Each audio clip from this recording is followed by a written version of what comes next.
Welcome, guys, to Remax, episode 43, part 2. We're going to be talking about the weekly tournaments. Hope you guys had a good bathroom break. I know mine was delightful. So, weekly tournaments, there's been more of them. There's been more initiatives in the past, I would say, 3 to 4 months than there's been before that. Me with the desRow Cup, Lycan with the Lycan Cup. Now Fear Dragons getting into it with the Ladder Heroes, and there's also Esports 7 TV who's also launching a new cup. So Lycan and to pull over. Now I think he's available for a call, so let's call him. So basically it's just a bunch of questions. So like Lycan reduced the prize money for his cup for a little bit of time. Want to ask him for his plans, his goal, just to kind of see like. After we get through all the calls, if we can kind of streamline everything and get a good idea of what's going on, because it's interesting. We need those cups for the scene to grow, the semi-pros and the pros to be getting some money and to keep paying their bills. And so I thought it'd be cool to sort of take a look at everything. So let me drag him into the call. Let me make sure nothing breaks. Did that work, by the way? Okay, there we go. All in. Alright. Whoops. The webcams are all messed up.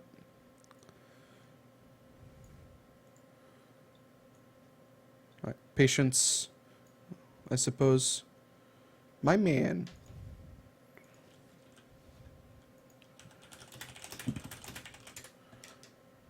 Did that work? Okay. Oh, what's up, dude? How you doing? Well, how you doing? We're doing good. We're doing good. So I'm really happy that you took the time today to be available for a call-in. We're just covering all weekly tournaments. I wanted to know, like, what motivated you to start the Lycan League, and like, what was your plan initially? Like, what did you want to achieve? Yeah, can you hear me? Okay. Yes, it's fine. Yeah. Okay, cool. So what was it? Zotac? I can't remember which cup it was, but Yeah, Zotac they died. dropped off. Mm-hmm. Okay, so yeah, Zotac died, and I mean, I've always been looking to do new content. So when Zotac died, I was just like, all right, guess I'll make a tournament. And just that night, I messaged Graham. Like the day that Zotac made the announcement, I messaged Graham, asked if he'd still be willing to cast if I started the Lycan League, and then it happened. Mm-hmm. And like, what's the plan? The plan is to be sustainable and run all year long? Yeah. So that's definitely the plan. I'm currently looking for sponsors. I just signed up, joined up with Fusion Esports, and they're gonna.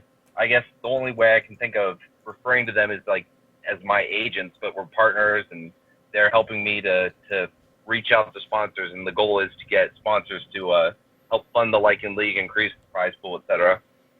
Okay, that's cool. I've seen that there was. I saw Bly tweet at you, and then I noticed your prize pool was lowered a little bit. What would be the hurdles you've been facing with the league since you started? Well, so when I came into the community, I was making pretty decent money. I had a job. I was working for the education department as a contractor, and then when I started to really get into esports, when I started writing for Esports Max. The company that was started by the guys who own 10 Ton Hammer, if you guys are familiar with MMOs. And when I was working for them, I had a little extra money coming in from them as well. And I was like, you know what? I need to devote more time to esports. So I found a job that was actually a really, really significant pay cut. And so that kind of took away that. But I still had the money coming in from the writing job, right? So I'm like doing esports, making a little bit of money. And then when I finally started the show, I realized I don't have time to write anymore, so I departed from them. So that was another pay hit. And then when I started the Lycan League, I knew it was going to strap me because it pushes me kind of closer to the edge, of living paycheck to paycheck again. And so it just happened that this month I'm traveling to Toronto, and I had some other travel expenses, a couple medical expenses. So it's a temporary cut until I, pay this stuff. So it's like 1-2 months, and then it's going to go right back up to 100, 125. Okay, cool. What about viewership-wise? Have you seen like a constant growth? Are you happy with how things are going? I'm actually very happy. During the tournament season, it's a little harder.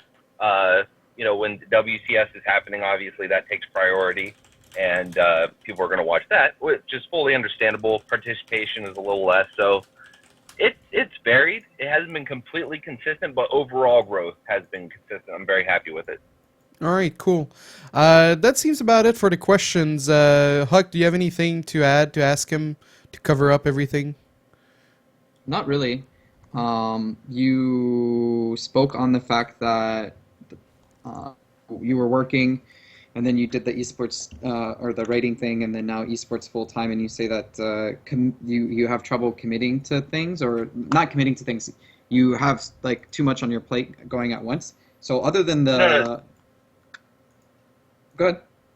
Oh yeah, I was just I don't know if I misunderstood you, but I still have my full-time day job. It's just it was flexible enough that it let me do esports. Like I don't work in the office on Monday and Wednesday, which allows me to do like and league stuff when my admin can't do it, and it allows me to take time to prepare for the show on Wednesday. Yeah. And then in exchange, go ahead. So are you still in education or what? Oh no, I stopped doing the IT for the education department. I now work in it's a I don't know what you call it. It's no longer government affiliated at all. It's a company that does Drug IT dealer? for drug dealer. Drug dealer to the little kids. Yep. I'm a dealer of sorts, but we do like live video transmissions over the internet for the major news networks and sports networks. And I just do the IT stuff behind that. That's cool. That was my only question. I know it's not so, I don't know, important to this discussion. Yeah, no problem. Thank you so much, Lycan, for coming on. Last thing. How's been the switch to Legacy? Because I know the viewership hasn't been like as good as it was at the beginning. Are you still satisfied with your switch to Legacy? I tell you what, the chat system might make us switch back to not Heroes of the Storm, damn it. Oh, yeah. Heart of the Swarm.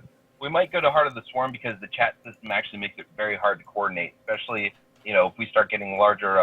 I've been slacking on my advertising. If we get the larger player pools again, it's going to be nearly impossible to manage. So until they get tabs or something, I might have to go back. But overall, I'm very happy. The lack of Protoss has actually hurt.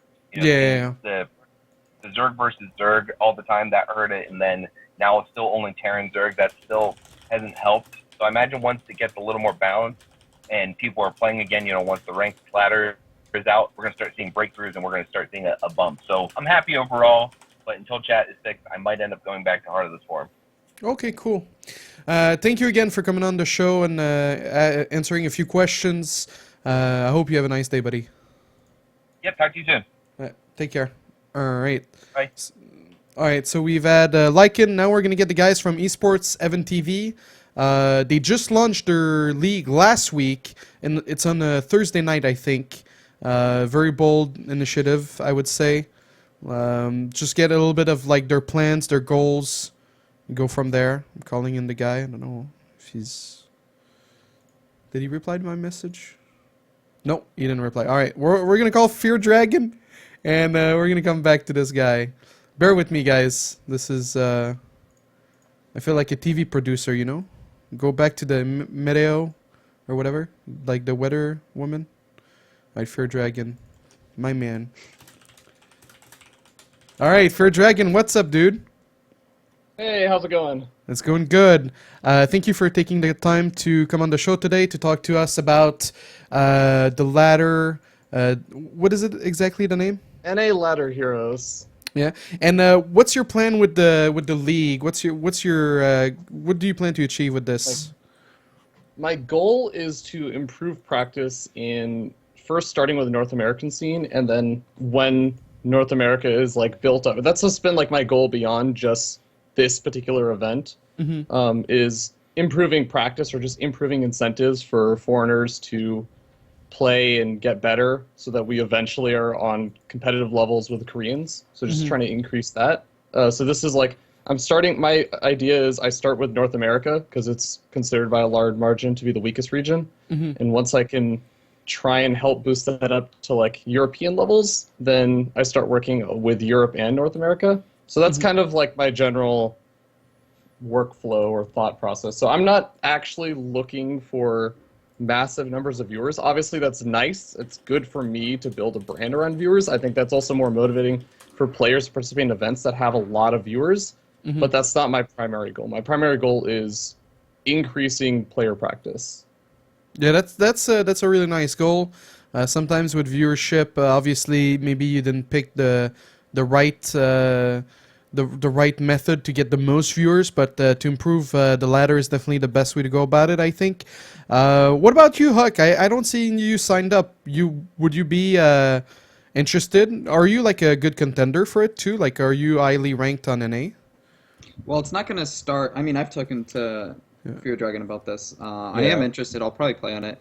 Cool. It's just not going to start until the reset. So playing now won't really change that much. I mean, I'm on, like, I'm in GM, but as far as, you know, this season, it's not really that important. But in general, I'd much rather play on NA than play on EU if the practice was equal. I mean, anytime you got to play cross-server, it is a little bit aggravating to deal with that extra lag. And plus, I won't have to play Morrow so much. That'd be nice.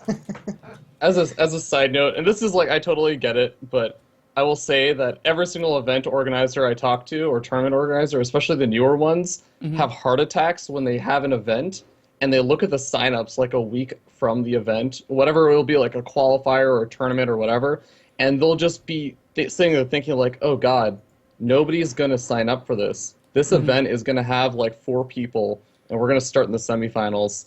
I've learned now that people sign up last second. So like I said, this thing is not going to be starting until the GM list is open in July for the next season. So nothing actually really matters right now. Nothing's happening.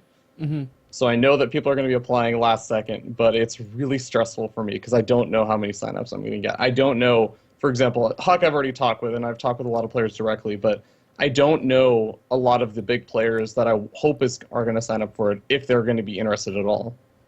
Yeah, that's definitely something I've had to deal with the Legacy of the Void Cup. I think one of my cup only had 14 players. I was like, God damn it. And it didn't change until the last second, so I know the feels. What's your plan long term? So you're going to do July? Do you plan, like, do you have a 6-month plan, 1-year plan? I'm currently full-time employed as a software developer plan, so I can kind of just do it as long as I really want to. I see. As the reality is, at no time in the next, like, in my immediate future, do I ever plan to go full-time esports. This is always going to be something that I'm probably putting in somewhere between, like, 2 to 8 hours a day into, like, just esports in general. Well, I mean, it's for me, it's like a hobby that I just do a lot of. Yeah. But, and like, you know, some days I'll do like very little of it, but some days I'll do a lot of it. So for me, I'm never planning to go full time into it. That's never been one of my big goals. So I know that I'm going to have the financial security of having a full-time job. So I can kind of support this financially. It's more just, the only real concern that I have is that I'll run out of time. Yeah, that makes sense. But is there like a point where you'll feel satisfied of the progress you've made? Like in 6 months from now, do you have any like goals you want to have done, like accomplished? You know, that's a really hard question to answer. It's like, because my goal is, and I kept saying increasing practice. That's not actually what I meant to say. It's improving practice. Realistically, this wasn't the initial idea for the event that I had. The initial idea had a lot more to do with improving practice and not just increasing it or like saying, hey, go play on the NA ladder and grind out more games. I wanted to do something more with like, hey, go play a bunch of custom games and there'll be some sort of incentive for that, but it's a lot harder to come up with a system for that. So like it's hard to, I don't have a concrete goal, and that kind of makes it really hard to measure. I guess I kind of just every so often, probably every like 6 months, I'll evaluate, hey, is this doing what I want it to do? And if not, I'm going to change it drastically. That's honestly what I did with the other thing that I do, which is breaking out. I did it every single season. At the end of every season, I'd say, is this doing what I think I want it to do? And it, quite frankly, wasn't. So I'm doing enormous refactoring for the next season. That's really, really cool. What are your plans streaming-wise with this? So I don't have a lot of plans for a weekly basis, and that kind of goes back to the fact that I don't have, like, my constraint is time, not necessarily financial resources. So I don't have a lot of visibility into the weekly process. I'm probably going to try and do like YouTube casts because I can't really commit to a specific time every single week to do casts of like the ladder games that people play. But the monthly tournament is something that's probably going to be the main thing. It's going to be the monthly tournament that you qualify for that's going to be broadcasted. Okay. Mo, since you're not going to be participating in this, do you have any feedback? It's just you sign up, basically you're in a list of players, and that list of players based on like who's the highest ranked on the ladder gets money, gets into like a monthly tournament, and also I think it's like the top 2 gets paid, or the top 3 gets paid. Yeah. Yeah. Top 2 are getting, I think it's like $25 and $10 right now every single week. Okay. And then we have the monthly tournament, which people are going to qualify for based on like points that they earn every week. Which will, and I think I'll have like points distributed out to like top 16. Okay, so it's a top 8. Yeah, go on. Yeah, I think it's pretty cool. But like I said last time we talked about this. Yeah. Since we did talk about it before, I Yes. think a league like NASL would have made more sense for viewers, player, and the Really agree. organization I actually 100% agree. And you actually had me thinking about this a lot, and I added a little section to like my little Team Liquid thread of why didn't you take like Morrow's suggestion on that. And it's really just comes down to right now I don't have the time or the resource. Like again, time is my biggest constraint, but also like the resources. Running a league versus running this, it's kind of almost like right now the weekly, like week to week stuff is already going to just be automatically done by the ladder. I don't have to hassle players to go play in their like tournaments or anything. I don't have to deal with saying, it's kind of like what HuK was saying before with how Lotus is doing stuff. It's really, really hard unless you set up a very specific time that players have to play, but then you have to deal with forfeits. You have to deal with all kinds of other stuff. You have to deal with players like saying, oh, blah, blah, blah, like such and such thing happened and we play on the wrong map. Like what's the ruling? I need an admin. So like that is just the stuff that I don't have the resources for. Just straight up, I don't have the resources to do. Okay, that makes sense. So yeah. It's is like it my like dream only goal. you alone that's working on this?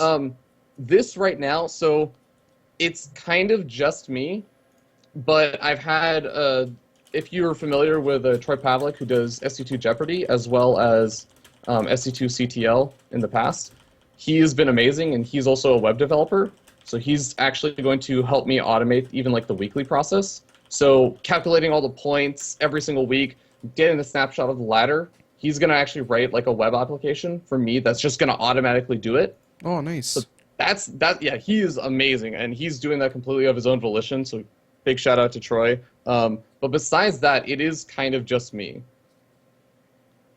Okay, then I guess it makes sense. Yeah. Going back on, just quickly, going back on breaking out, what would you say was your biggest hurdle? And do you think you're going to be able to avoid that with your new tournament? So I mean, there's an inherent, it's kind of, so the thing about breaking out is I talked about how viewership wasn't the most important thing to me, and that is true, but at the same time, that is also sort of the purpose of breaking out. It's to get viewership and to increase viewership into the up-and-coming scene for, say, North America, or now going to be like other regions as well, including EU, but it's really, really hard to make people care about people that they don't know, right? Like if you open up a stream on Team Liquid Calendar or something and you see no-name player number 1 and no-name player number 2 playing, and also no-name caster Fear Dragon also going to be casting, like what are the chances you're going to stick around for that, right? Even I probably am much less likely to stick around for that. I'm very aware of that. So I picked a really, really dumb thing to do first. And I've been aware of that since day one. Like, this has been a really, really stupid way to approach esports and getting into it. But that's probably been the biggest hurdle. And I'm still struggling with that. I still can't even explain why the Invitational even gets over 500 viewers. I I was like really happy with how it did this last time. Mm-hmm. But my biggest struggle is getting viewership for the actual show, which I consider to be the core content of Breaking Out, not necessarily the tournament, but But it's Yeah. nice because you're not doing it for like results. Because I think a lot of people get into esports and then they're like, you know, I want to make money off of this or I want to do that, and you're just doing it because you like to do it and you want to do it, and it's good for the community. So yeah. it's not a bad thing. But can I also say, like, okay, I was not around. Well, okay, I was like a viewer. I was like the spectator back in the day in 2010, 2011, 2012, and like even 2009 a little bit for like the end of Brood War. So like I don't really know the back end financials or anything. But as someone who has a full-time job in a non-esports world, I hear now like figures and stuff in esports, and it's I struggle to understand anyone who says that they get into esports for the money. I feel like that's a complete joke. Anyone, and it's very, very clear to me, anyone who does anything in esports could be making easily a lot more money in any other region or any other industry with the same amount of effort. It is absurd to me. I laugh so hard when I hear people say that. Yeah. So like I feel like that's not even like a point. I think that anyone in esports is not in it for the money. There's something else going on because they could be making a lot more anywhere else. Yeah. That's caster, of course. Unless you're big name caster, of course. Yeah, it's very top heavy. That's the thing. Like, there's few people who make good amount of money, and then there's very few who really make a lot of money, but the majority doesn't. yeah. Yeah. It's definitely a tough scene to break into. Thank you, Fair Dragon, for explaining us thank any you. ladder heroes, and good luck with the tournament in July. All right, thanks. Take it easy. Yeah, take care, buddy. All right, last but not least, guys, I know this is maybe not the most passionate topic we've ever had on the show, but I feel like it deserves a place. We're going to get the guys from Esports Event TV to talk to us about their initiatives and their new weekly cup. Last time he was in the bathroom. Let's hope he's back. My man. Wait, who are these guys? Esports Event TV. They did the Kung Fu Cup. It was a Chinese tournament, and they covered it in English. They have like a studio in Sweden. They have a pretty cool production. Okay. But I swear, if he's not here again, I'm gonna find the table and I'm gonna flip it. So did they sponsor Kung Fu Cup or did they just cast Kung Fu Cup in English? They casted it in English, and now they're sponsoring their own weekly cup. Chris, I think you're gonna have to add him to Skype because you're the one who made the call. Can you do that? I can try. I Okay. added him, and I will try now. Okay, let me drag him in. All right. Hey guys, can you hear me? Yeah, we can hear you. How you doing, buddy? Hey, I'm doing just fine, thank you. Yeah. So Morrow didn't know about you guys, so maybe you can tell us a little bit more about the Kung Fu Cup and what Esports Event TV has been doing. Oh, Morrow doesn't know about us? Yes, he didn't know. I'm sorry. He's Oh, a wow, peasant. man. I even observed your eSport SM appearance. Wow. Now I'm hurt. Yeah, I kind of know you guys, but I have no idea what you guys do, so... Okay, well, what we do at Esports Heaven, well, we've been casting me and Lucas, that is, since August. We cover GPL, which is the Golden Pro League, which now is the WCS China. And we also do Kung Fu Cup, which is currently the biggest online cup in StarCraft. Yeah, with $21,000, right? Yeah. So yeah, I wanted to know like what's the plan behind the new weekly cup that you guys are starting? Why you're starting it? You know, is that a direction that you guys, your production, you wanted to do Esports Event TV? You wanted more presence? You wanted something regular? Like, what's the plan? So we felt that we needed a bit more content as well, but we kind of looked around. Like you have your cup, you have Lycan as well a bit, and Base Trade is doing a lot as well. But we felt that there was still space enough for more cups. So we contacted different sponsors, and eventually we managed to get our own going. And it's a real big difference just casting an event and doing your own. You get much more of a feel for it. And like, how long are you guys gonna go for? Do you have like future plans? Yeah, so we're going to have a set amount of these weekly cups coming up, and then try to finalize them all with like a playoff from all these. And right now we are kind of gathering money from either donations or subscriptions, and of course the title sponsor, GamerBet, to make that happen. But of course the main focus right now is like keeping the weekly cups open. Like we just finished like this evening, really. I think we finished like an hour and a half ago, the very first one. I see. Are you guys casting from the studio or you're casting online? Right now we're casting online. I can't really get to Stockholm as it is right now, but hopefully we'll get there for the Kung Fu Cup finals. Okay, cool. But yeah, guys, for those that didn't know, it's a new cup on Tuesdays at noon Eastern. That's 6 p.m. CEST. Brackets open to anyone from any levels. It's $100 cup. Do you guys have a monthly finals or anything fancy planned?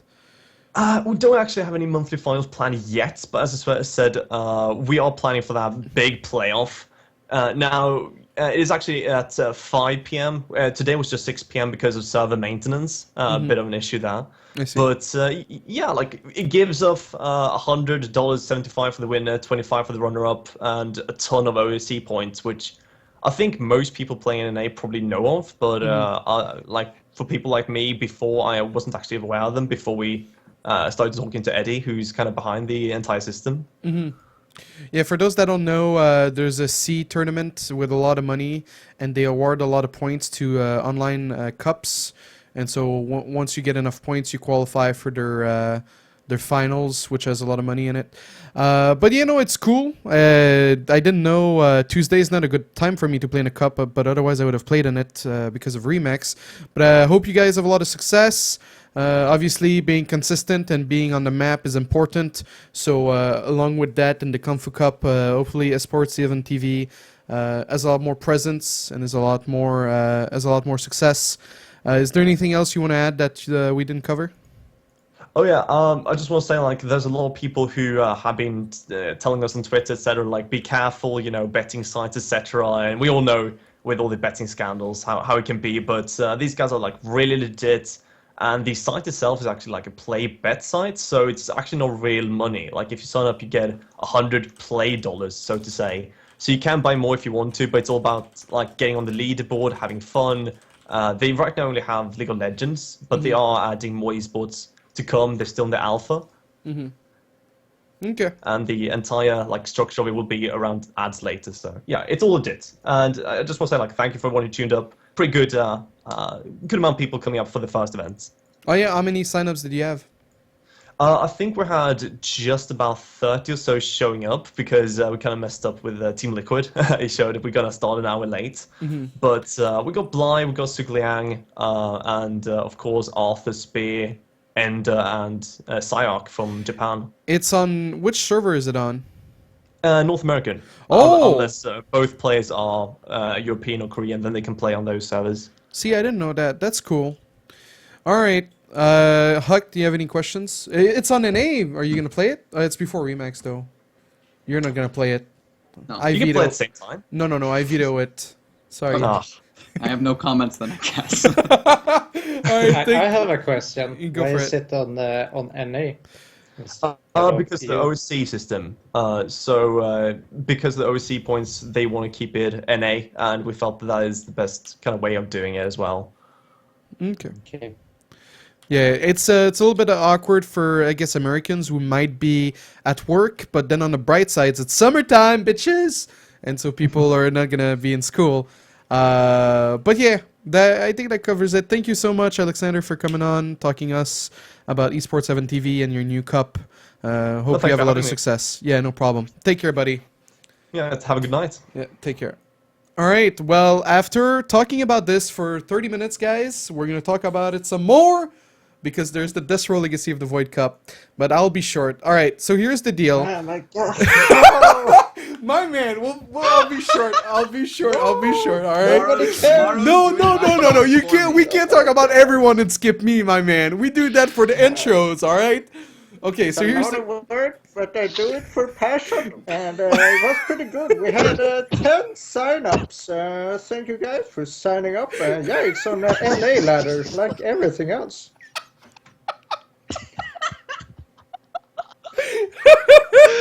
Oh. Can't done. All right. So I had this guy that wanted to start a cup, and he was trying to do it on his own. Couldn't get more than 10 people, so I helped him. It's been 4 months now, and the last 2 months have been Legacy of the Void. It's been complete shit. There's no Protoss, low sign-ups, so I want to kill myself every weekend. So I'll switch to Heart of the Swarm. I'll see how it goes. To be honest, a lot of these cups, they said, viewership's not a problem or not a concern. Obviously, Lycan is using base trade, so his viewership is never going to be a problem. It's always going to be very good. The times I've had the best viewership is when base trade hosted me, obviously. Finding co-casters, even though I can pay up to $50 for 4 hours, which is not a lot, it's still really hard to find co-casters. So it's definitely not easy. If you're new and you want to start a cup, brace yourself. It's going to be stressful. It's going to take a lot of work. But at the end of the day, it supports the scene. And the players need it to, buy food and say that they make money so that their mom still has hope in them and doesn't give up on them. But yeah, it's interesting to see more people get into it, because we went from having like Play-Am and everything to having nothing, and then we see a little bit of a revive of the cups. So yeah, you guys seem so passionate on the call. Thank you, Morrow, for that joke. All right, so we're gonna get to the Q&A section. If there's something we didn't cover today so far and you want to know about, go on Reddit. We're gonna answer your questions. I didn't filter the questions because it's been a pretty passionate, production-intensive Remax, so hopefully I don't go full retard like Morrow just did. Hey guys, big fan of all of you. Streaming seems like it would be very lonely to do for a long time. How do you guys keep the passion? Let's start with TLO. Okay, well, I just like playing StarCraft, simple as that. I still enjoy it, and I'm not a person who gets lonely. Because one of the reasons why I like playing video games as a programmer is because it's something I can do without having to interact with other people. And I like having time for myself. And, streaming is streaming is actually kind of nice because even at times where you would feel lonely, it feels like kind of you're spending time with people in a very mild way that is not overwhelming. So, I enjoy it. It's nice sharing what you're playing. What about you, Chris? Do you feel lonely? I mean, this is... Are we talking about StarCraft 2, or is this like a personal issue you want to get into? I don't know, man. I think in general, being a pro gamer, and especially StarCraft 2 because it's a one-on-one game, is obviously more lonely. But I don't know what to call like a suicide hotline or something for this guy or what. You gotta have like a separate life than StarCraft 2. Like it's easy for me to play StarCraft 2 because I stream. That takes away a lot of the loneliness. Even being on call, like I have people I'll hop on call with while I play and just chat and discuss things. Anything like that makes it a lot better. Personal friends, or even just like another StarCraft 2 player that you wouldn't know, I guess. Or just being with the chat too, right? It's not that lonely. Yeah, like when you're because you're interacting with your chat. But I mean like normal people too that don't stream or don't have those viewers. Yeah. Then they might want to get on call with a friend, find someone else that would like to be on call, talk strategies, whatever. In Korea, I was really lonely because when I moved from the OGS house to the Slayer's house, and I didn't really have another English speaker, that was a really big problem, and I felt very, very, very lonely. Aww, so my man. No, seriously, it was like really, really lonely. But yeah, just do your best. I feel like most people get lonely and then they're like too lazy to find like a constructive solution to that problem, so they'll like just continue being lonely. And then they're like, this sucks, like I'm just really lonely, where you could literally just fix it by being on call with someone or like, doing something. So that's basically how you become Firecake. I'm probably not having anyone to talk to. So I think the key is to you should have some other pro gamers to be friends with, because obviously what we do for a living is very different what our normal friends, or at least when I used to have friends. Rip. They basically you can't relate to them, so you need to find your Naneva and your sort of, and it's not that lonely anymore. And when you're streaming, sometimes you can get a bit lonely as you're playing against the Zergs. Just look over in my chat and I see those duck faces, and they don't feel so lonely anymore. No, that makes It's all good for me, at least. But I can understand why most players would feel lonely when playing StarCraft 2 anyway. Mm-hmm. But what you said earlier, HuK, made a lot of sense. Being on a Skype call and playing feels a lot more alive than playing alone. Like, for example, I've been on Skype calls with Naniwa a lot and a few more people lately. And I played my first game off stream in more than a year. When I was on call with them, I'm like, hey, I feel like playing StarCraft. And I played off stream. That usually never happens. I know that might sound surprising, like I lack passion or something, but that's just how it is, playing. When I ladder alone, I'm like, where's the stream? Where's the chat? I'm supposed to be talking right now. It doesn't feel right. But yeah, Skype calls, finding people that have the same interest as you. StarCraft can be lonely if you let it be. For TLO, do you have any words for your fans, worshipper from our StarCraft Circle Jerk? Sure. Yes. So it's the only real StarCraft Reddit. I mean, I said that before, but it's just a fact. And just keep being the real StarCraft Reddit. The only thing that matters. Mm-hmm. Okay. Maybe even better than Team Liquid. Oh wow, you went there. From Mevis on Reddit, the recent best of 9 between Snoot and Bunny was a great success. How much do you guys think the variety of map contributed to this, and do you think there's room for more map variety in StarCraft 2? By the way, this guy is totally not a map maker at all, guys. This has all been a lie. As it is now, StarCraft 2 goes through roughly 21 maps per year. Not even 1/3 of the amounts of map played in that best of 69. TLO, since you're so creative, do you think we need more map variety so you can be more creative? No. No? No. Actually, the thing is, the more variety will not lead to more creativity at all. Like, if the maps are too special, it actually narrows down the strategy. Because then there's always, like, if a map is not generic enough, there's always going to be a best way to play it. So I'm not a big fan of, like, too weird maps, too unique maps.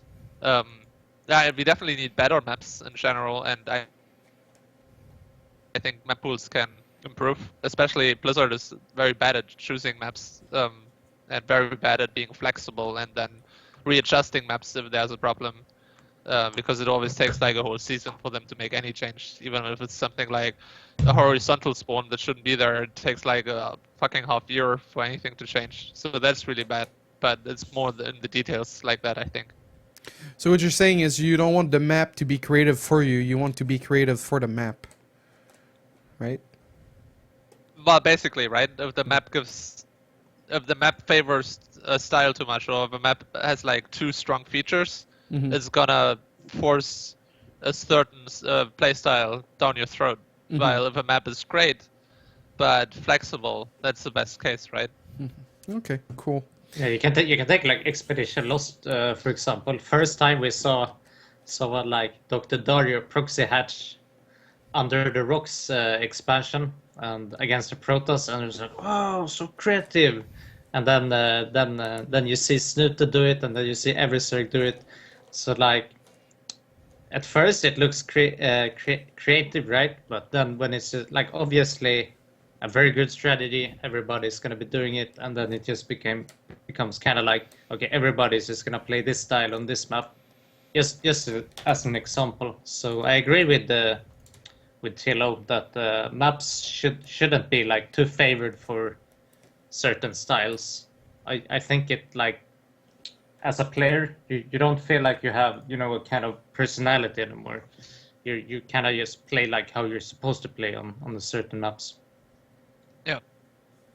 What about you, Chris? Anything to add? No, not really. I think they both answered the question pretty thoroughly. You I got mean, in you got a general, little bit quiet, my man. Did I? Yeah. You want me to like? I don't know. Is You this got fine? Yeah, this is better. I was just talking quieter, Okay. I guess. Yes. Anyways, I just like seeing new maps. That's the biggest thing. Other than that, everything they said is pretty realistic. Okay. For TLO, why do you switch from Terran to Zerg? Oh my god. And- Jesus For And Christ. like the And the, thousandth and, time, and the next you have to question answer that. is, Mo, why do you switch from Zerg to Terran? Wait, I'll let TLO answer so I can say, yeah, what he said.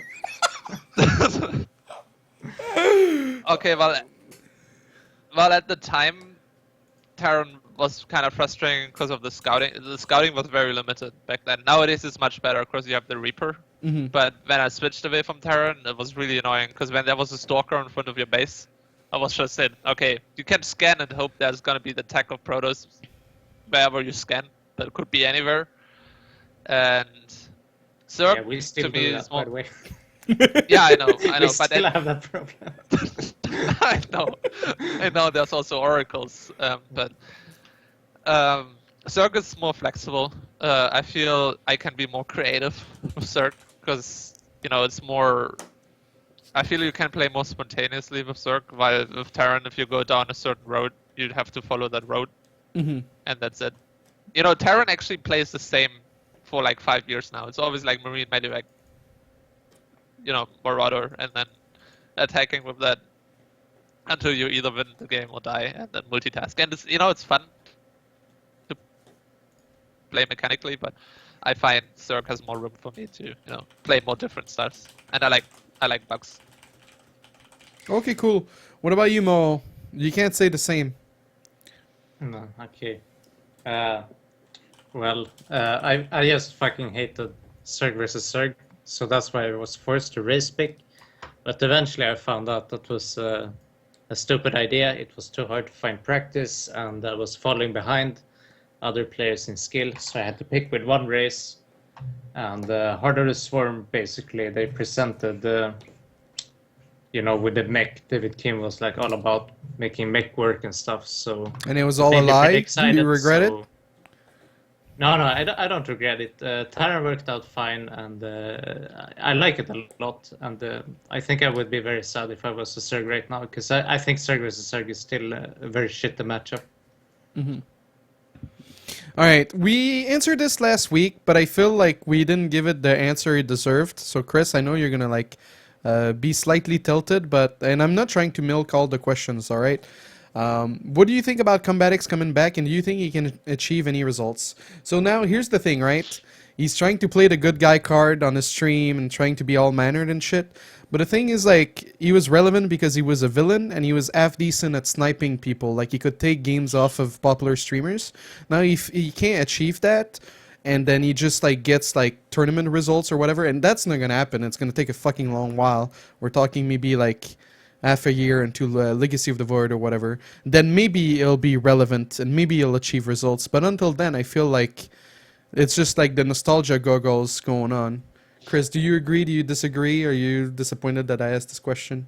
How do you feel about it? I'm disappointed you asked this question. Like, I don't Come know. on. I mean, I've interacted with the guy a decent amount. He doesn't seem like that bad of a guy. I think most of his trolling's pretty playful and like Yeah. not serious. I think he can be a little extreme, but I think he's grown up a little bit probably. I just don't know what to say, man. Like, I hope he goes ham. Yeah. Like, I would love for him to snipe me and, try to beat me. But wasn't he like map hacking or stream cheating? Yeah, as he was well? stream cheating near the end. That's why he got banned on TL and he wasn't able to make a comeback. Yeah, I mean. But now he changed. Yeah, Yeah. I feel like it's only a matter of time before he goes ham again. I want him to go ham. Like, I'm all for it. I hope he goes ham. That's about So it. why did he leave in the first place? Why would he come back?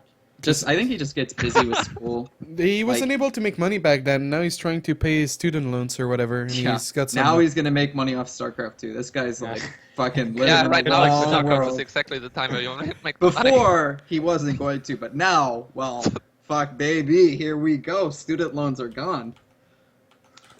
But yeah, it's a little bit of a weird time to make a comeback into the scene. But I was talking with Naniwa, and I feel like for villains to be like relevant and to be useful to the scene, they need to be good. Like Firecake is one hell of an asshole, but he's also pretty good. You know, he's going to Toronto at the end of the month, so hopefully we can get Firecake to finish top 4 or something, so everyone loses their shit. Yeah, yeah, that would be great. Yeah. Everybody would love it. Yeah, exactly. We all just want that. Yeah, man, it's like Lord of the Rings, you know, we need one common enemy. TLO, what are your expectations goal for yourself and WCS this season and long term? How is Team Liquid's StarCraft 2 team feeling about everyone's performance this season? Damn. Well, to be honest, I don't really have expectations of myself. Like, I learned that I perform better when I don't really have expectations. You know, I used to be more confident in a way, but also much worse. And now I don't care. You know, I'm just trying my best, and either I'm gonna have a good result or not. And that seems to suit my personality as a competitor better, because then I don't get stressed out. You know, I used to always think, oh, I need to do this for my team, or I need to do this for my fans, and, you know, finally show everybody that I can do more than that I've shown in the past. And now I just, you know, play the game, do my best, get happy when I win, and don't care so much when I lose, because I've lost a million times. So it becomes, you know, I don't really care as much anymore when I lose, but I still get really happy when I win, and I think that's a better attitude to have. And well, I mean, I think overall Team Liquid has been performing like really consistently as the best team outside of Korea. So everybody's pretty happy about that. Like, as a group of players, there's always somebody who's probably the best foreigner, in my opinion. I mean, it was Snoot and Bunny for the longest time, and now also Red is coming up again with better, stronger performance. I'm coming up. I think Mana is also playing better. Like, everybody is just basically consistently improving, in my opinion. And, you know, I think the results in WSS show that we always have a lot of guys in there, and always somebody who is also going pretty far in tournaments. I just realized how weird it is that we haven't seen so much of Teja this year compared to last year. Does anyone feel that way? No? Well, I mean, what's up with Teja? Well, there's just... I mean, he's been... Go ahead, sir. I mean, he's been talking about retiring for like 2 years, but, you know, I feel like he's just... I don't know. Like, it's hard to tell if he's gonna make a strong comeback or not, but at the moment, I think he's just not feeling it so much. Like, he also has been struggling with his injury a long time, and people underestimate, I think, how bad that can be. But there's also, like, not that many tournaments, right? So, like, he's not in WCSNA, and so... Yeah. Alright, so that was just desRow being random, as always. I have a question. So do you guys, like, hang out and talk with Liquid Hero? Now when you obviously don't live together or anything like that, and he plays a pro league and stuff like that, do you share replay strategies or anything? Not as much as we used to, because it's always harder, you know, when somebody's living in a completely different time zone and basically hasn't been in Europe for a very long time. But I think we're gonna see him again at tournaments this year, so hopefully we'll reconnect a little bit more again, because he's also been, I guess, focusing more on Pro League and these things, so he had more his own circle. Alright, that's cool. For HuK, how serious are you taking Heroes? Are you playing in the qualifier this weekend for the NA tournament? Damn.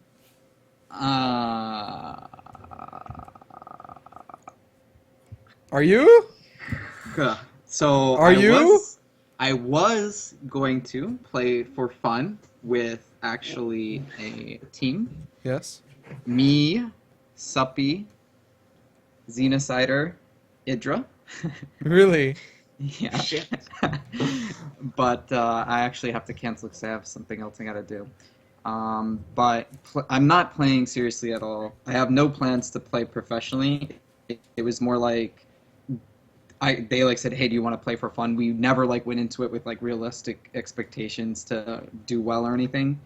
It was like, "Oh, let's just play. We're gonna be playing together anyways. Maybe we can sign up for this thing and it'll be fun to compete." I mean, so I have no expectations to play professionally. I don't want to be honest.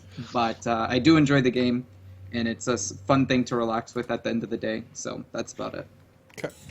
Does Idra have like a real team that he's playing with? No, he's actually a lot rustier than I am. He just started playing. We played some last night, and he's busy with school, and he has been busy for school, with school for a while. So yeah. So like that's what I'm saying. Expectation wise, like Suppy's pretty good. Xenocider's like okay. Our fifth player was okay too, but I would say like if we played, we would have less than a 1% chance of qualifying from that tournament. Oh, Todd, with the shots fired in chat, saying you're gonna cast heroes and that you're not gonna be pro at. Oh no, maybe he's talking about himself. Rip. I really was hoping to create some drama. You know how hungry I am. All right, this question is for everyone, although I feel like TLO is the best to answer. In the past, Nude has stated that he has completely unhotkeyed any form of drag scroll and mouse scroll. Am I right to believe that he solely used the minimap for movement? It seems highly dysfunctional, inferior to have to constantly hit the minimap in small micro engagement. What are the pros and cons for this, and do you suggest that I do this as a Protoss player? That's completely wrong. Oh. He has not unhotkeyed any, like he uses track scroll instead of mouse scroll, but he hasn't unhotkeyed track scroll. He has track scroll on his mouse wheel, on the button, like That's how he middle moves the screen, right? With the middle mouse button? yeah, right. And Okay. so he uses that and the minimap. So it's basically it's basically the same almost as mouse, but he hasn't unhotkeyed both. Like he doesn't use mouse scroll like at the edges, because his theory is that if you use the edges to scroll, you waste time, right? Because you need to move your mouse to the edge of the screen. But if you use track scroll, you can just move immediately. Yeah. And I actually use both, and I agree. Like there's a lot of situations in which track scroll is just superior. What's And your then he percentage on the drag scroll Oh, screen? 100. You should have 100% on every scroll, in my opinion. There's no reason to have it slower. HuK, you seem to not improve. Your face, it said everything. Do you want to finish what your face was starting to say? Wait, what? That sentence can be turned into so many sexual jokes, desRow. Oh, really? I mean, I don't agree, obviously, but I've never been the most optimal player. You know, I've had my Nexus on 0 since the beginning, and it's continued to be there. I've had what my DPI I play with is 1800, so I can't claim to be the most optimal, but I don't necessarily just like agree flat out that 100% on everything is the best at all. I think it also depends a lot on race. You know, Zerg's more of a like attack move kind of race.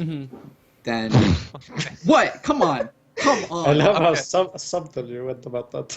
It is. It is to some Okay. degree. Okay. Okay. Well, anyways. Well, I agree. It's just funny that you say it. So it's not just me who thinks that. It isn't. It's fucking true, man. Yeah. Okay. Wow. Well, TLO is mad. Okay. No, I mean, I know what you mean. He's like it's more a movie than the other races, but there's still like a lot of micro you do that often escapes. Sure. You know, it's a finer micro that easily escapes the mind of a prude Protoss. You know, if there's not any effect, it's not micro. There needs to be some light effect. You hear what they're saying about your HuK? I'm just. All right. I think Luciferon used the drag scroll instead of moving his monitor. So maybe he got the idea from him. I don't disagree with using that. I think it does make sense. So you don't need to move to corner of your screen, basically. Mm-hmm. But at the same time, you do need to move your mouse, right? Or your finger to the middle scroll. So you gotta think about that distance too, Dario. Are you listening? Sorry, think sorry, I so, got you're distracted. listening. No, I said that Good you hear. need to move your finger to the scroll. Well, but that doesn't really take time. You do that immediately. No, I think it does take time. No. Well, less time than moving your cursor to the edge, Not for me, I in don't my think. opinion. No, not Well, for then me. maybe then you're a little bit slow. Or maybe well, I'm no, really like- quick with my wrist. Well, I think it's just something. It's just something you get used to. You know, you become fast at it. But I think, like, if you think about it, it's a shorter path that your finger has to take than your hand needs to move. Especially because Snoot has a kind of low DPI, so he would need to use move his mouse a lot. That makes You know? sense. That makes sense. Morrow, do you have anything else to add, or you're done here? No, I think it's fine to play like that. All right. From the Red Viper on Reddit, do you guys follow any other esports regularly? If so, what is your favorite player, team, and set game? What about real sports? Let's start with HuK. My man. No, not really. You don't follow anything? You used to watch League of Legends pretty... Uh-huh. a I mean, lot. like, how regularly are we talking about? I guess it's all like perspective maybe and like subjective. every week or every month would be regularly. I don't know, man. I watch stuff randomly, I would say. So every once in a while, if hanging out with a friend or they're watching something, maybe I'd tune in. But A these friend, eh? days, yeah. What else am I gonna call your mom, desRow? She's fucking married, man. You can only say friend at this point. All right. What about you, Mo? Any other esports? Like HuK, I don't really like look forward to specific events. It's just like when I'm bored, I can go to other games and check out what's happening. It's like, oh, a tournament is happening. Then I guess I'll watch. So of course I cheer for Forsen and the show in Hearthstone. So they're doing very well there, but they have yet to win big tournaments per se. They're just professional role players at this point, so they gotta make that step. What are you saying? They're not winning the lottery in Hearthstone? Oh no, you got this all wrong, man. It's all about calculated risks and counting It's like odds. It's basically playing Protoss. Well, I can get behind that. What about you, Dario? I think you like Dota 2 a lot, right? I like Dota, but I don't watch it that religiously either. Like, sometimes, okay, if there's like TI going on, I'm gonna probably watch a little bit. And I'm actually sad that we don't have a team right now, because I started watching Dota when we got a Team Liquid team. And then I didn't understand the game yet. So I used to play Dota in Warcraft 3, but I didn't really remember what was going on exactly. So I just kind of watched it to cheer for Team Liquid, and now it would be really sick if Team Liquid would come back and I would actually understand the game in a more detailed way. Then I could really enjoy it. But yeah, I tune in once in a while, but I don't think it's like I don't enjoy watching any other game nearly as much as watching StarCraft. Okay. This question we kind of answered before, but not in this format. Why are foreigner StarCraft 2 players moving to Heroes, while this does not seem to be happening in Korea, even at Code level? HuK. I don't think that's necessarily completely true.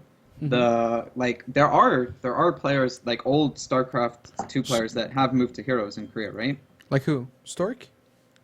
I don't even know about Stork. I just remember there were. Who's that guy that was on Gina's team?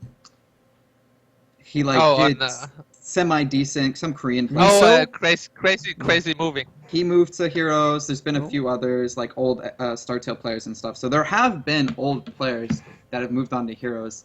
But why that move is happening, it's just like, I would say mostly business decision. I mean, you got what Grubby that switched to Heroes getting like 4.5k viewers every day streaming Heroes.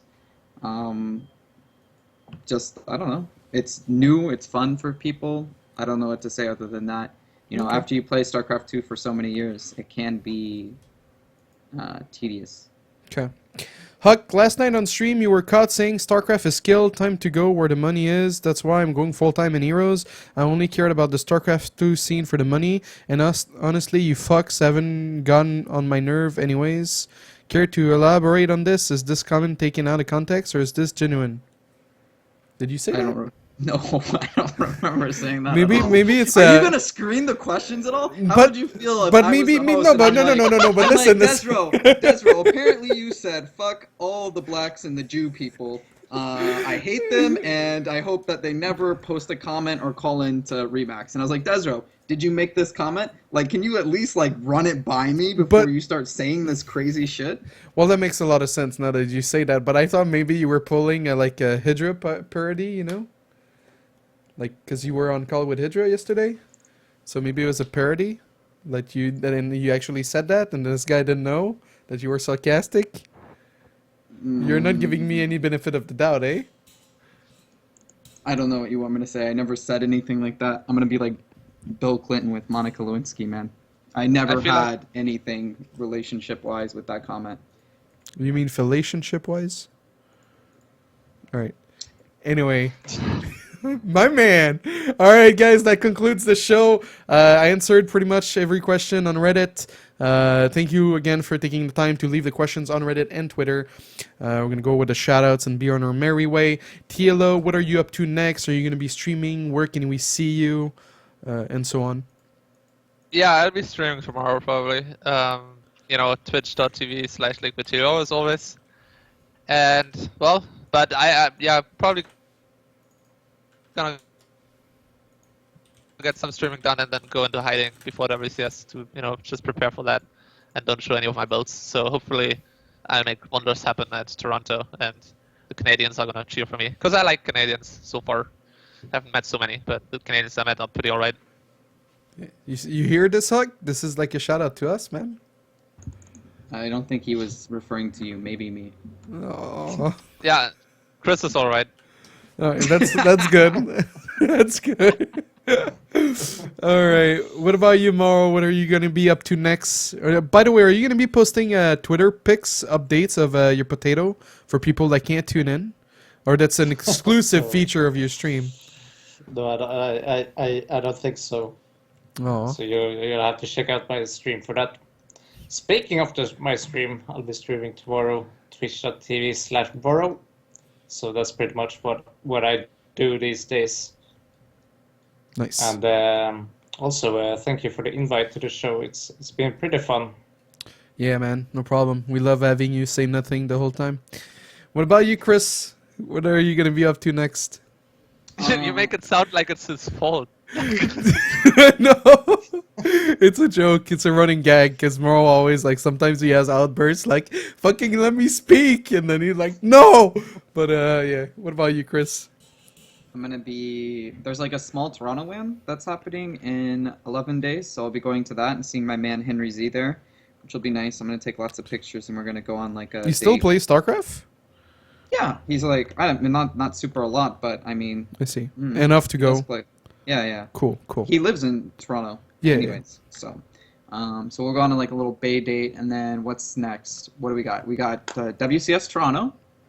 Yeah. And I guess I can save the rest of the things for later. I mean, after that, there's Home Story Cup, Valencia, but I can mention those things later. Other than that, I'll be streaming. Yep. Might not stream today since I have some meetings and another talk show to go on later today. What? But, really? Which one? Yep. Is it a Heroes talk show? Mm-hmm. Really? Mm-hmm. You fucking sellout. Get out of here. Yeah, I'm not getting paid for it or anything. Are you kidding me? I'm just kidding. All right. So as for me, I'll be streaming. I put out a new schedule. I also have a survey if you want to answer it. It's about your Twitch habits, which game you like to watch and stuff.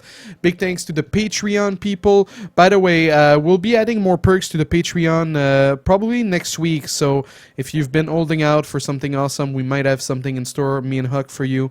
But yeah, I'll be at WCS. Come see me. Yeah, that's pretty much it. Shout out to my sponsor, Cheers for Gaming, G2A, Acer, and Corsair. And we'll see you guys next week. Take care.